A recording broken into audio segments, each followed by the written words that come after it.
कपड़ों को खून लग जाए तो कपड़े मैले, जानवर का खून अंदर चला गया तो आत्मा मैली, मन मैला। जहाँ अन्न तेहा मन, जहाँ आहार तेहा विहार। ये साइंस प्रूव कर चुकी है, जैसा हम भोजन खाते हैं वैसे हमारे विचार हो जाते हैं।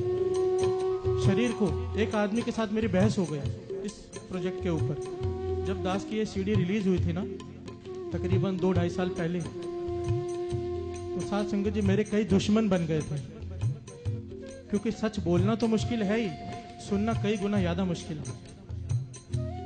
कहने लगे किसी ने आज तक इस टॉपिक पे कथा नहीं कही, तुम बड़े संत आए हो इस टॉपिक पे कथा करने वाले, कुछ और नहीं मिला तुमको। बहुत सारे फोन आए, धमकियां आई, कई कुछ हुआ। साथ संगत गुरु ने हाथ देख के बचाया, कृपा की गुरु ने। एक आदमी कहने लगा शरीर को एनर्जी की जरूरत होती है, एनर्जी किसी भी चीज से मिले, एनर्जी मिलनी चाहिए, बात खत्म। पर महापुरुषों ने सोची बख्शी थी। मैंने जवाब दिया कि आपको पता है एनर्जी भी 2 प्रकार की होती है, एक नेगेटिव एनर्जी, एक पॉजिटिव एनर्जी। अगर सब्जी फल फ्रूट खाएंगे तो पॉजिटिव एनर्जी आती है। जिस जानवर को कत्ल करके खाएंगे, साइंस ये प्रूव कर चुकी है, जब जानवर को बांधकर, हाथ पैर बांधकर काटने के लिए लाया जाता है ना, तो उसके अंदर बेचारगी, हीनता, डर, ऐसी भावनाएं पैदा होती हैं कि उसके अंदर एक केमिकल पैदा होता है, एक द्रव्य पैदा होता है, जो मांस खाने वाले के अंदर भी चला जाता है। और वो लोग भी नेगेटिव सोचने लग जाते हैं, डर, हमेशा डरे रहते हैं। देखने में कितने भी ताकतवर हों, अंदर से अत का डरपोक होते हैं, किसी न किसी बात का उन्हें डर ही लगा रहता है। साइंस प्रूव कर चुकी है इस बात। हैरानी की बात है, गुरु नानक पातशाह कहते हैं कि एक थाल में एक आदमी भोजन छक रहा हो, खाना खा रहा हो, अब उस खाने को एक बकरा उसे जूठा कर जाए। समझिए एक आदमी खाना खा रहा है, बकरा आके उस थाल में मुंह मार जाए, तो वो आदमी उस थाल में से फिर से भोजन खाएगा? कभी भी नहीं खाएगा, भोजन जूठा हो गया। पातशाह कहते हैं हैरानी की बात है, उसी बकरे को मारकर अपने मुंह में कैसे डाल लेते हैं और फिर अपने आप को सुच्चा समझते हैं। तब तू जूठा नहीं हो गया, उसकी जबान लगी खाने को, तूने खाना फेंक दिया, अब उसकी जबान ही खा रहा है और तू जूठा नहीं हो गया। कई लोग कहते हैं मांस खाने से कुछ नहीं होता। आज एक साखी श्रवण कीजिए, सच्ची घटना है। गुरु ग्रंथ साहिब जी में सदना भगत की बाणी दर्ज है। सदना भगत बड़ी कमाई वाला भगत हुआ है। शब्द पढ़ते हैं ना, मैं नहीं कछ हो नहीं कछ आहे न मोरा, अवसर लज्जा राख लो सदना जन तोरा। कई जगह पे इनकी बाणी दर्ज है।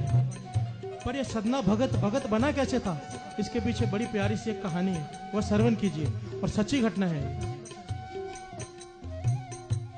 ये सदना भगत पहले कसाई था साथ संगत। इसकी बुच्चड़ खाने में दुकान थी कसाई की। रोज जानवरों का कत्ल करता था, टुकड़े टुकड़े करके बेचता था और अपना घर की रोजी रोटी चलाता था। जो लोग मांस खाते हैं ना, इस कथा को बहुत ध्यान से सुने कि उनका क्या हाल होगा, इस कथा से पता चलता है। एक दिन शाम के वक्त वो दुकान बंद कर रहा था।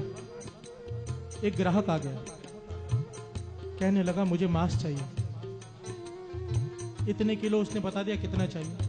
तो सदना भगत कहने लगा, सदना कसाई कहने लगा, अभी भगत नहीं बना था। सदना कसाई कहने लगा अब तो दुकान बंद हो रही है, मांस मेरे पास सारा खत्म हो गया, सुबह आके ले लेना। ग्राहक कहने लगा मेरे घर में मेहमान आए हैं, मुझे मांस किसी भी हालत में चाहिए। सदना कहने लगा मैं इस वक्त नहीं दे सकता। तो ग्राहक कहने लगा एक बकरे, इतने बकरे तेरे पास पड़े हैं, एक काट दे। सदना कहने लगा इस वक्त अगर मैंने बकरा काट दिया, तुझे थोड़ा मांस दे दिया, सुबह तक मांस बया हो जाएगा, बासी हो जाएगा, कोई लेगा नहीं। तो ग्राहक ने एक तरकीब सुझाई। देखिए खाने वालों की मत मारी जाती है। क्या तरकीब दी उसने? कहने लगा एक काम कर, उसकी एक टांग काट दे, बकरी की टांग काट देगा, वो रात भर तड़पता रहेगा, मरेगा नहीं, सुबह तक जिंदा रहेगा। सुबह आके उसे मार देना, तेरा भी काम हो गया, मेरा भी काम हो गया। अब सदना को यह तरकीब भाग गई कि बात तो अच्छी है, एक टांग काट देता हूँ, रात भर बकरा तड़पता रहेगा, सुबह के उसे मार दूंगा, अभी भी थोड़े पैसे मिल जाएंगे, सुबह का भी काम हो जाएगा। साथ संगत जी, सदना भगत, सदना कसाई चाकू लेके चला गया अंदर बकरे को काटने। जैसे ही बकरे को काटने लगा, चमत्कार हुआ। ये बड़ी लंबी कहानी है कि क्यों ऐसे हुआ। उसके कुछ कर्म थे ऐसे, आपको शॉर्ट में सुनाता हूं। बकरा बोल पड़ा इंसानी भाषा में, ये सदना, ये कौन सी नई रीत शुरू करने जा रहा है आज। सदना हैरान हो गया, बकरा बोल रहा है इंसानी आवाज में। गुरु नानक ने चमत्कार किया। बकरा कहने लगा, सदना, कई जन्मों से कभी तू कसाई मैं बकरा, कभी मैं कसाई तू बकरा, एक दूसरे को काटते चले आ रहे हैं, एक दूसरे का लेखा खत्म करने के लिए। इस जन्म में अगर तू कसाई है, अगले जन्म में मैं कसाई बनूंगा, तुझे काटूंगा। इस तरह से कई जन्म चलते आ रहे हैं हम लोग। आज तू नई रीत शुरू करने जा रहा है, मेरी एक टांग काटने जा रहा है। याद रख, पूरी रात मैं तड़पता रहूंगा, कराता रहूंगा। अगले जन्म में मैं तेरी एक टांग काटूंगा, पूरी रात तुझे तड़पना पड़ेगा। साथ संगत जी, सदना कसाई के हाथ से उस दिन वो चाकू गिर गया, ज्ञान हो गया। ऐसे भक्ति में लगा कि सदना भगत हो गया। उसकी बाणी गुरु ग्रंथ साहिब जी में दर्ज हो गई।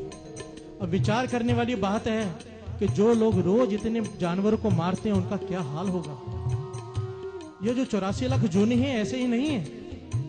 इन्होंने कुछ ना कुछ ऐसे काम किए हैं। जो मुर्गियां कटती हैं, बकरे कटते हैं, इन्होंने खाए हैं, वो आज खुद कट रहे हैं। जो लोग खा रहे हैं, उनका क्या हाल होगा।